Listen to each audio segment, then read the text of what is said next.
તો આજ આવી ગયા પથારા ઉઠલાવા અને વરસાદે બોલાવી દીધી એટલે અમે આવી ગયા હતા રૂડેશભાઈ ની વાડીએ કેમ કે એમના પથારા ઉઠલાવાના હતા એટલે પછી વાડી આવીને પથારા ઉઠલાવા મંડી ગયા અને પથારા ઉથલાવતા અમારે સિંગા ઉખડવાનો પણ વારો આવી ગયો લે અરે યાર થોડીક ઉખડવાની રહી ગઈ હતી પછી એટલી સિંગા ઉખડીને મંડી ગયા પથારા ઉથલાવા અને પથારા ઉથલાવતા વળી પાછો વારો આવી ગયો સિંગા ઉખડવાનો અરે યાર આજી ફેરા તો આખો પાટિયું રાખી દીધો તો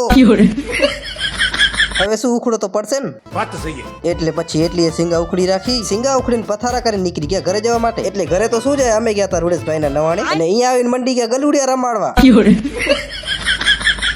એટલે હવે થોડો કાંઈ કામ હતો નહીં એટલે ગલુડિયા રમાડી અને થોડીક વાર વાડીએ બેઠા અને આવી પડ્યો વરસાદ પાછો થોડો ઘણો નહીં ફૂલ બાકા જીકી બોલાવતો અરે યાર અમારા સિંગા અને પથારા ગયા પડ્યા છે યાર બધું ચારું હમુરું કામ નહીં આવે યાર એક તો શિયાળામાં વરસાદ આવે ક્યાં